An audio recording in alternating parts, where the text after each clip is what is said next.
صدقۃ الفطر کے فضائل احادیث میں رسول اکرم صلی اللہ علیہ وسلم نے بہت بیان فرمائے۔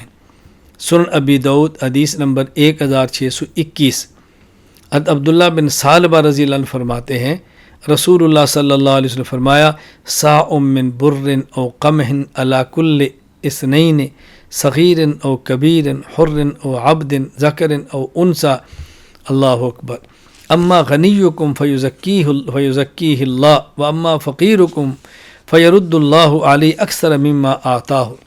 فرمایا گندم کا ایک سا، ایک ہے بر اور ایک ہے قمح، یعنی وہ گندم جو سٹے سے نکل آئے الگ دانوں سے برن کہتے ہیں، اور جو سٹے کے اندر اسے قمح کہتے ہیں، یعنی گندم کا ایک سا دو آدمیوں پر، یعنی ایک آدمی آدھا سا دوسرا آدمی آدھا سا گندم۔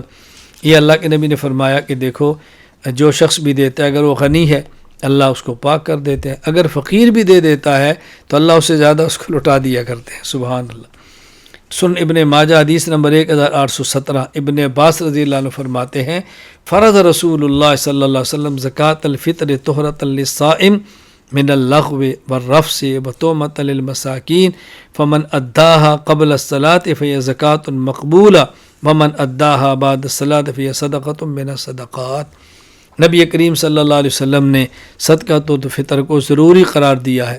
فرمایا جو روزے دار ہے جب صدقۃ الفطر دیا تو روزے میں جو اس نے گناہ کیے تھے چھوٹے موٹے وہ سارے اسے ختم ہو جائیں گے، اور مسکین آدمی وطعمۃ للمسکین، اللہ اکبر، اور اس سے مسکین کا فائدہ ہوتا ہے کہ اس کو کھانا مل جاتا ہے۔ تو جو شخص نے نماز سے پہلے ادا کی وہ تو صدقۃ الفطر ہے، اور اگر نماز کے بعد ادا کیا تو ویسے صدقہ اللہ اس کو اجر عطا فرما دیں گے۔ الترغیب للمنذری کے اندر ہے، جریر فرماتے ہیں رضی اللہ عنہ رسول اللہ صلی اللہ علیہ وسلم نے فرمایا شہر رمضان معلق بین السماء والارض لا یرفع الا بزکوٰۃ الفطر۔ بندہ روزہ رکھے تو فرمایا کہ روزہ آسمان و زمین کے درمیان لٹکا ہوتا ہے، جب صدقۃ الفطر دیں تو پھر اوپر جاتا ہے۔ کیا مطلب؟ یعنی مکمل قبولیت اس وقت ہوتی ہے جب صدقۃ الفطر بھی ادا کر دیا جائے، سبحان اللہ۔ سنن الدارقطنی میں ہے، عبداللہ بن عمر رضی اللہ عنہ فرماتے ہیں فرض رسول اللہ صلی اللہ علیہ وسلم زکوٰۃ الفطر وقال اغنوہم فی ھذا الیوم۔ اللہ کے نبی نے صدقۃ الفطر کو ضروری قرار دیا اور آپ نے فرمایا کہ آج کے دن صدقۃ الفطر دے کے غریبوں کو مالدار کر دو۔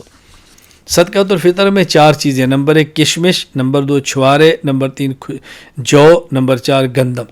یہ بات یاد رکھ لیں، کشمش، چھوارے، کھجور اور جو، ان کا ایک سا یعنی تقریباً 3 کلو آپ نے دینا ہے، اور گندم کا تقریباً 1.25 کلو فی آدمی، یہ صدقۃ الفطر ہے۔ چاہے تو گندم دیں، چاہے تو جو دیں، چاہے تو کھجور دیں، ہاں، اور چاہے تو اس کی قیمت دیں، جو چاہے دیں، لیکن یہ ذہن میں رکھیں کہ صدقۃ الفطر آدمی کو اپنی حیثیت کے مطابق دینا چاہیے۔ جو مالدار ہے وہ زیادہ قیمت والا دے، جس کے پاس کم مال ہے وہ اس سے کم قیمت والا دے، جس کے پاس اس سے کم ہے وہ اس سے کم قیمت والا دے، اپنی حیثیت کا خیال رکھنا چاہیے۔